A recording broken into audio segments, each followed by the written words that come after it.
MP board class 12th वाले सभी बच्चों का, सभी प्यारे विद्यार्थियों का आज जो समाजशास्त्र विषय का पेपर होने जा रहा है, प्यारे विद्यार्थियों 9 बजे से पहले पहले इस क्वेश्चन पेपर को आप सभी छात्रों को याद कर लेना है, क्योंकि प्यारे विद्यार्थियों ये 100% आज आपको परीक्षा में देखने को मिलेगा।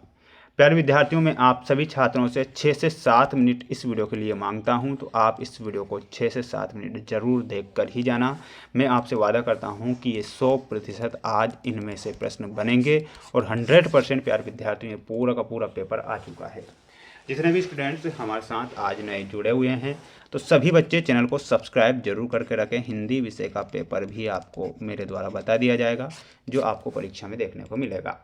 आइए शुरुआत करते हैं हमारे प्रश्नों से जो परीक्षा में पूछे जाएंगे आज। क्वेश्चन आप देखिएगा प्यारे बच्चों, आज आपको परीक्षा में जो प्रश्न दिए जाएंगे उन्हें आप ध्यान से देखें। सही विकल्प चुनकर लिखे में क्वेश्चन आपसे पूछा जाएगा कि भारत में कौन सी अर्थव्यवस्था प्रचलित है। प्यारे विद्यार्थियों हमारे भारत में मिश्रित अर्थव्यवस्था प्रचलित है, यहाँ पर आप मिश्रित करेक्ट करेंगे।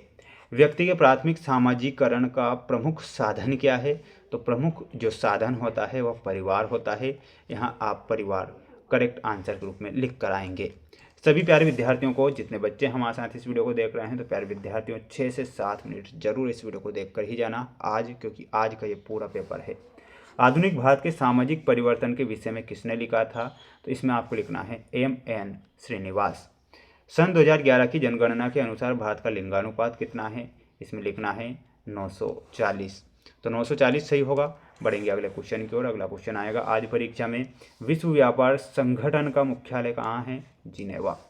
औद्योगिकरण की प्रमुख विशेषता क्या है, तो औद्योगिकरण की जो प्रमुख विशेषता रही है वह क्या हो जाएगी, इसमें आप क्या लिखेंगे, ऑप्शन नंबर 4 उपर्युक्त सभी। ये आप यहाँ पर स्क्रीनशॉट जल्दी से लेते चलें और पूरा का पूरा जो क्वेश्चन पेपर है याद करते चलें। अगर आज आपको परीक्षा में सबसे ज़्यादा नंबर प्राप्त करना है तो पेपर पूरा देख कर जाना है। ब्रह्म समाज की स्थापना किसने की थी, इसमें ध्यान रखना है राजा राम मोहन राय ने। किसने की थी, राजा राम मोहन राय। क्या लिखना है, राजा राम मोहन राय ने ब्रह्म समाज की स्थापना की। भारत एक प्रधान देश है, हमारा भारत एक कृषि प्रधान देश है। जाति शब्द की उत्पत्ति संस्कृत भाषा के कौन से शब्द से होती है, जात शब्द से। राज्य एक साध्य है जबकि सरकार क्या है, सरकार एक साधन है, साधन लिखना है।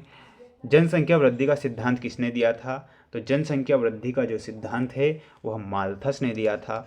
यहाँ पर आप क्या ध्यान रखेंगे, माल्थस। माल्थस सही होगा। नगरीय जनसंख्या में वृद्धि की प्रक्रिया को क्या कहा जाता है, तो उसे क्या कहा जाएगा, उसे नगरीकरण बोला जाएगा। तो यहाँ पर आप ध्यान रखेंगे नगरीकरण, तो नगरीकरण सही होगा। अब देखिएगा, भारत में सन में राष्ट्रीय बीज निगम की स्थापना हुई थी, तो कब होती है, 1963। तो ये आप यहाँ पर ध्यान रखेंगे। अब आप सभी बच्चे इसका एक स्क्रीनशॉट लेकर याद कर लें इन सभी प्रश्नों को, क्योंकि प्रश्न परीक्षा में आएंगे और ज़रूर आएंगे, ये मेरा आप सभी छात्रों से वादा है। अच्छे से ध्यान से देखेंगे पूरा पेपर। मजदूर संगठन, इसमें मिलाना है मजदूर संगठन में हो जाएगा आपका उत्तर भारत। अल्पसंख्यक में आपका हो जाएगा जैन समुदाय।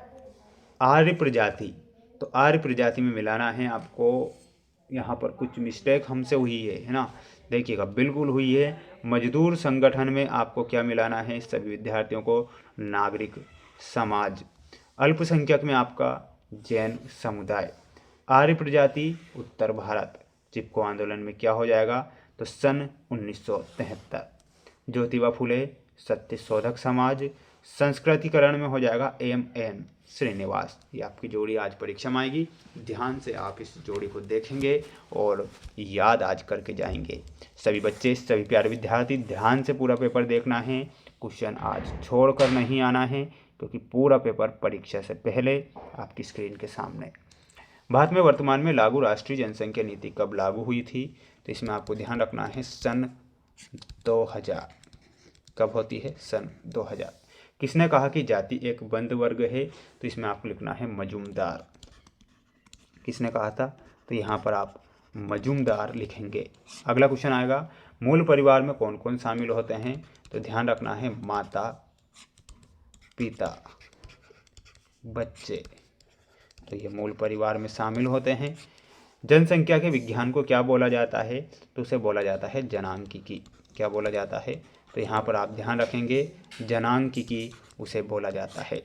यूनानियों ने भारत को किस नाम से संबोधित किया था? तो ध्यान रखना है, इंडिया। भारत में किसान आंदोलन पुस्तक के लेखक कौन हैं? धनाग्रे। यहाँ पर आपको क्या लिखना है? धनाग्रे। लोकतंत्र का चौथा स्तंभ क्या है? तो जनसंचार। क्या लिखना है? जनसंचार लोकतंत्र का चौथा स्तंभ है। ये आप करेक्ट आंसर के रूप में लिखेंगे, स्क्रीनशॉट आप ले लीजिएगा और अच्छे से इन सभी प्रश्नों को याद कर लेना। ये आपके सत्य वाले क्वेश्चन हैं जिन्हें मैं आपको बताता हूँ। भारत की जीवन प्रत्याशा विगत वर्षों में घटी है, ये असत्य होगा। सर्वाधिक साक्षरता वाला राज्य केरल। शिक्षा का प्रबंध करना राज्य का कार्य नहीं, क्यों नहीं भाई? भारतीय डाक प्रणाली सन 1766 में प्रारंभ हुई, ये सत्य होगा। समाचार पत्र एवं पत्रिकाएं मुद्रित संचार कहलाता है, सत्य है। प्रत्येक समाज की अपनी एक संस्कृति होती है, ये सत्य है। और मैंने आपसे वादा किया था कि प्यारे विद्यार्थियों, आपसे ज़्यादा समय नहीं लूँगा, 6 मिनट के अंदर मैंने आपको ये मोस्ट प्रश्न बताए हैं जो आपको परीक्षा में देखने को मिलेंगे। ये कौन सा सेट था? ये सेट सी था, जो कि मेरे द्वारा यहाँ पर बता दिया गया है।